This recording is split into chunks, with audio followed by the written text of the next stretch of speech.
Hey guys, welcome to my channel. Today we are going to talk about Apple. Not about their products, not about Steve Jobs, but about something far more powerful. We are going to talk about how Apple buys things. And I promise you, by the end of this video, you will never look at procurement the same way again. Apple is the most valuable company in the world. The market cap has crossed around $3 trillion. But there is a thing. Most people think that it is because of their design, marketing, or innovation. The real secret? It is their supply chain. It is how they buy, who they buy from, and when they buy. Let me start with a question. Imagine you are buying something, but you have not even decided what you are building yet. Would you spend $1.25 billion on raw materials? Sounds crazy, right? That is exactly what Steve Jobs did in 2005. Here is the story. Apple went to Samsung and Toshiba, two of the biggest flash memory manufacturers in the world, and said, "We want to buy your capacity. Not the memory itself, your capacity. We will pay you upfront." And they wrote a check for $1.25 billion. Now, here is a remarkable part. The iPhone had not even been designed yet. Nobody outside Apple knew they were working on a phone. But Jobs understood one thing. If a touchscreen smartphone becomes a reality, it will need massive amounts of NAND flash memory. And if Apple locks that supply now, nobody else can get it. Fast forward to 2007, iPhone launches. Competitors like Nokia, Motorola, and BlackBerry rush to find the same flash memory. They cannot find enough. Apple had already bought it. Nokia and BlackBerry lost 12 to 18 months trying to source the same component. In mobile phones, 12 months is an eternity. Apple owned the market before the competition even got started. This is not procurement, this is warfare. The lesson here is simple. Strategic advanced purchasing it is not just about saving money. It is about making sure your competition cannot move even if they want to. Think about your own organization. Are there critical materials or services where you could secure supply before you actually need it? Now, here is something that will shock most procurement professionals because everything we are taught says never single source. Always have at least two suppliers. Build redundancy. Apple did the exact opposite and it worked for him. Until around 2013, Apple was using Samsung to manufacture their chips. But here is the awkward part. Samsung was also making the Galaxy phone. Apple was literally paying its biggest rival to build the brain of the iPhone. In 2014, Apple moved entirely to TSMC, Taiwan's semiconductor manufacturing company. But this was not just a supplier switch. Apple made a deal unlike anything in the industry. Apple committed to buying massive volumes, over 200 million iPhones a year. In exchange, they asked for one thing: each new chip generation for approximately 3 years. What does that mean in practice? When TSMC developed the 3 nanometer chip process, the most advanced in the world, Apple got it first, and nobody else could use it for years. The result was the A17 Pro chip in iPhone 15 Pro, the world's first 3 nanometer processor. Qualcomm, who makes chips for every Android phone, got access to the same process 8 months later. In technology, 8 months of chip superiority is enormous. And Apple also helped finance TSMC's factories over $10 billion in capex. So Apple is not just a customer, Apple is a co-investor. That is why TSMC will always prioritize Apple. The lesson here is single sourcing with a true strategic partner where you co invest, share risk, and build mutual dependency is completely different from the lazy single sourcing where you just got stuck with one supplier. This is one of my favorite stories in all of the supply chain history. It is 2006. Steve Jobs is working on the iPhone. He has a problem, the screen. At the time, most phone screens were made of plastic. They scratched easily. Jobs want real, durable, scratch resistant glass. So he calls up Wendell Weeks, the CEO of Corning, a glass company in New York, and tells him, I want a glass that is thin, strong, and scratch resistant. I need it in 6 months. Week says there is actually a glass like that. It was invented here at Corning back in the 1960s. We called it Muscovy glass, later Gorilla Glass. But it was too expensive to manufacture at scale. Nobody had a commercial use for it. It has been sitting on the shelf for 40 years. Jobs says, I do not care. Make it, I will pay you. Apple wrote Corning a check of $1 million as a prepayment. Corning retooled their entire Kentucky plant. Engineers worked overnight shift. They had never produced this glass at commercial scale before. They did it in 6 months. When iPhone launched in June 2007, it had Gorilla Glass, exclusive to Apple. No other phone had it. After the exclusivity period, Corning began selling to other manufacturers.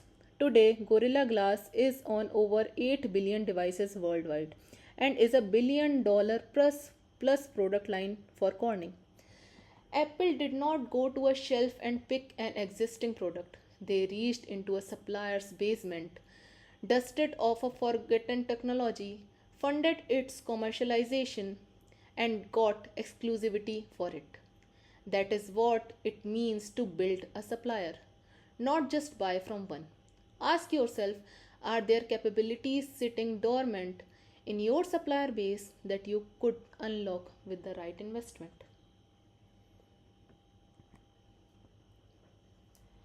Let me ask you something. You walk into an Apple store. You pick up an iPhone 15 Pro. The price tag says $999. Where does that money go? Most people assume Apple is making a small margin after all the engineering, manufacturing, and workers in China. The reality will surprise you. The components, screen, chips, camera, battery, all the hardware cost Apple around $420. This is the bill of materials. Manufacturing and assembly, that is Foxconn putting it all together, cost around $40. Yes, $40 on a $1,000 phone. Apple gross margin roughly $450 per phone. Now let us talk about that Foxconn number. How can assembly cost only $40? Because Foxconn is assembling 200 million plus iPhones every year. The iPhone City factory complex in China at its peak employed 350,000 workers. It had its own dormitories, canteens, and roads. Foxconn makes only about $10 to $12 per iPhone in actual profit. The rest goes to labor, facilities, and overhead. Now, here is the procurement genius. Apple demands something called open book costing. They do not just ask Foxconn, what is your price? They say, show me your material cost, your labor cost, your overhead rates, your profit margin line by line. Then Apple negotiates on each individual line item, not the total price, the components of the total price. This is called should cost modeling. You build a model of what something should cost. Then you negotiate from that anchor. Not from what the supplier quotes you. Most procurement teams negotiate from the supplier's quote. Apple negotiates from their own cost model. That difference is worth billions. I want to talk about Apple's biggest procurement mistake. And yes, even Apple makes mistakes. For decades, Apple put almost all of its manufacturing eggs in one basket: China. At the peak, around 98% of all iPhones were made there, specifically in China, where the Foxconn complex was so large and so iPhone focused that locals can called it iPhone City. This made perfect sense economically: skilled workers, massive infrastructure, excellent logistics, competitive cost. It was efficient. Then 2018 happened. The US China trade war began. Apple was suddenly facing potential 25% tariffs on products exported from China to the US. That is 25% on $60 billion worth of iPhone. Tim Cook flew to Washington personally and negotiated exemptions. But the vulnerability was exposed. Then 2020 happened. COVID. The China iPhone factory faced shutdowns and restrictions. In late 2022, Foxconn lost output worth more than 6 million iPhones in a single quarter, right during the critical holiday season. Apple was scrambling. Only after the crisis hit did Apple seriously accelerate diversification. They moved to India, Foxconn in Chennai, Pegatron in Tamil Nadu. By 2024, India assembles about 40% of iPhones. Vietnam now handles airports and some iPads production. Here is the humbling lesson. Apple knew the risk. They had analyzed it. But moving a supply chain is expensive and disruptive, so they kept delaying until they had no choice. Do not wait for your version of the trade war or a pandemic. Map your geographic concentration risk today. Start diversifying while there is no fire, because by the time the fire starts, it is already too late. In this slide, I want to slow down here for a moment because this slide is not about strategy or cost saving. It is about something more fundamental. In 2010, there were a series of suicides at Foxconn Shenzhen facility. 14 workers died. Investigations revealed extremely difficult working conditions: 60-hour plus work weeks, no freedom to switch departments, crowded dormitories, and intense psychological pressure to meet production targets. The global media reaction was massive. The New York Times ran a multi part series called I Economy. Apple's stock fell. Tim Cook said he was sickened by the condition. But here is what I want you to notice. This was a procurement failure, not just an ethics failure. Apple's team had chosen Foxconn based on cost, capability, and reliability. They had not looked deeply enough at working conditions. They did not have a strong audit mechanism. They did not know what was happening 2 tiers down in their supply chain. Apple's response was structural. They now audit over 600 suppliers every single year using independent third parties. Any supplier found using child labor is removed within 90 days. No exceptions. They have invested over $50 million in worker education since 2008, and they track working hours in real time across all Tier 1 suppliers. Here is the business case for this, and I say this plainly. A supplier ethics scandal cost you in brand damage, regulatory risk, customer trust, and ultimately revenue. Apple learned this the hard way. If you are a procurement professional and you do not have a supplier audit program, you are carrying risk you cannot see. Ethics programs are not PR. They are supply continuity insurance. Let me give you a simple analogy before explaining this slide. Imagine you run a restaurant. Every Monday, you estimate how many customers you will have that week, and you buy ingredients accordingly. Most restaurants plan 1 week ahead. Some plan 2 weeks. Really well run ones might plan a month ahead. Apple plans 18 months ahead. And for strategic suppliers, sometimes 3 years ahead. Here is how it works. Apple builds a rolling long range demand forecast. Their product planning team, supply chain team, and sales team all together. This forecast is shared directly with strategic suppliers. Not just final number but a realistic range. Why? Because when a supplier knows Apple will need 200 million units of a component next year, they can invest in factory capacity today without Apple having to pay for that factory. This is called long range capacity reservation, and it is one of the most powerful tools in procurement. You give information instead of money, and in return, you get guaranteed supply. The second part is inventory. Apple keeps almost zero finished goods inventory, on average just 5 days, compared to the industry average of 45 days or more. Components are held in supplier owned warehouses right next to assembly plants, and only when Apple needs them, it moves. The cost and risk of holding inventory sits with the supplier, not the Apple. The third part is real time demand signal sharing. Apple shares weekly point of sale data. How many iPhones were sold in each country this week, directly with Tier 1 suppliers. Why does this matter? It prevents something called the bullwhip effect. This is when a small change in actual consumer demand gets amplified as it moves up the supply chain. One retailer orders a little extra to be safe. The distributor orders more to be safe. The factory ends up producing twice what is needed. Apple breaks this cycle by sharing actual sales data in real time. Everyone in the supply chain looks at the same numbers. So, finally, let us bring everything together. We have covered 6 real case studies. What this slide shows is the framework that emerges when you study Apple's procurement approach as a whole. Point 1. Prepay to own supply. Do not just place orders, use advance payments and long term agreements as competitive weapons. Lock up supply before your competitors even know they need it. Think 2005 and the flash memory gamble. Point 2. Co develop. Do not just buy.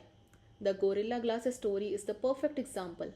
Go into your supplier base, find dormant capabilities, fund their development, and get exclusivity. You are not shopping, you are building. Point 3. Single source with partnership. When you fully commit to one strategic supplier, co invest, and create mutual dependency, you build something no competitor can quickly replicate. The TSMC story shows exactly this. Point 4. Should cost everything. Never negotiate from a supplier's quote. Build your own model of what something should cost, component by component, and negotiate from that anchor. That is how Apple earns $450 per iPhone in gross margin. Point 5. Diversify before the crisis. Apple's China story is a warning for every procurement team. You know your concentration risk right now. Start fixing them in peacetime, not when the fire is already burning. Point 6. Make compliance structural. Build your own supplier audit program, track working conditions, invest in supplier training. A supplier ethics failure is a failure as a procurement team, and it will cost you far more than the audit program ever would. These 6 principles, taken together, explain why Apple's supply chain generates more competitive advantage than any other company's supply chain in history. Alright, let us choose with the 7 lessons from today. 1. Pre-buy capacity before you need it. Think ahead, lock supply where it is available and affordable. And I have already discussed all these 7 points. Now, let me leave you with one thought. Apple is not a technology company that happens to have a good supply chain. Apple is a supply chain company that happens to make brilliant technology. Everything they sell is built on the foundation of procurement strategy. The margins they earn, the performance of their products, the speed of their launches, all of it traces back to how they buy.